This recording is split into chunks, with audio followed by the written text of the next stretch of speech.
Hi అండి, smart Juveria. ఈరోజు మన రెసిపీ వచ్చేసి మిగిలిన ఇడ్లీతో ఎగ్ వేసి ఇలా రెడీ చేద్దాము. చాలా టేస్టీగా ఉంటుంది. ఇలా చిన్న పీసెస్గా కట్ చేసుకోవాలి. చిన్నపిల్లలకి సాయంత్రం ఇలా చేసి పెట్టండి. ఓకే అండి, ఇవైతే మనము నూనెలో వేయించుకుందాము.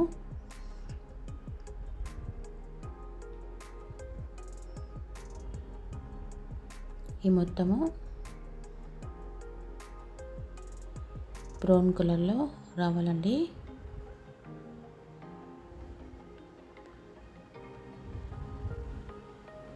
ముందుగా కొంచెం నూనె వేసుకొని దాంట్లో ఆవాలు జీలకర్ర వేసుకున్నాను.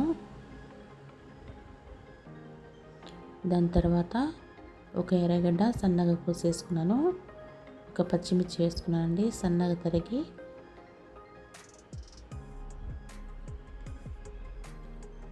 తగినంత ఉప్పు వేసుకున్నాను. ఇది బాగా కొంచెం ఫ్రై అవ్వాలి. చూడండి, నేను ముందుగానే ఇది ఫ్రై చేసుకున్నాను. ఇలా రావాలండి అది. దీంట్లో కొంచెం ఒక చిన్న స్పూన్తో అల్లం వెల్లుల్లి పేస్టు వేసుకుందాము. ఎందుకంటే మనము దీంట్లో ఎగ్ వేస్తున్నాం కాబట్టి. దీంట్లో కొంచెం కరివేపాకు కూడా వేసుకుందాము. ఒక చిన్న సైజు టమాటా, అది కూడా బాగా మగ్గాలండి. మగ్గిన తర్వాత మనము ఇడ్లీ రెడీ చేసుకున్నది దీంట్లో వేసేద్దాము. కొంచెం పసుపు వేసుకుంటున్నాను.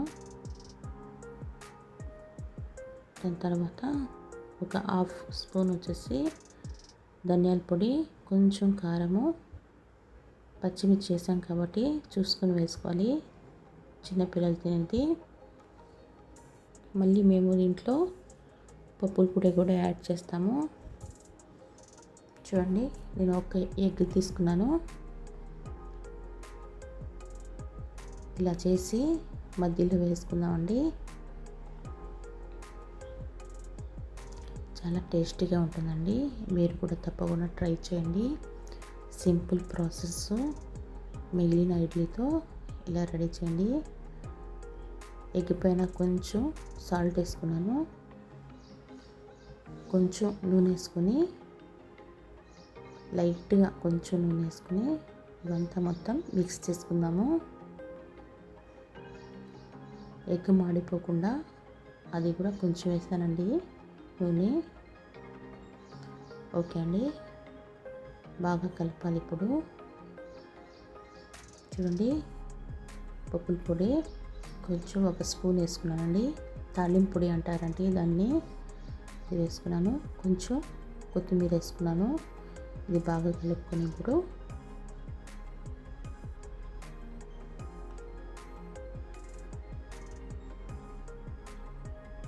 బాగుంటుందండి.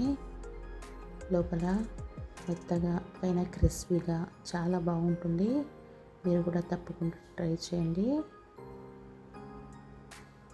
లాస్ట్లో కొంచెం నిమ్మకాయ పిండుకొని తినండి. నేనైతే వేయలేదు, కానీ చాలా టేస్ట్గా ఉంటుందండి. కొంచెం లైట్గా నిమ్మకాయ పిండేసి తినండి. ఓకే అండి, నా రెసిపీ కన్నా మీకు నచ్చినట్టుగైతే నా ఛానల్ని సపోర్ట్ చేయండి. ఓకే అండి, బాయ్. నెక్స్ట్ వీడియోలో కలుద్దాం.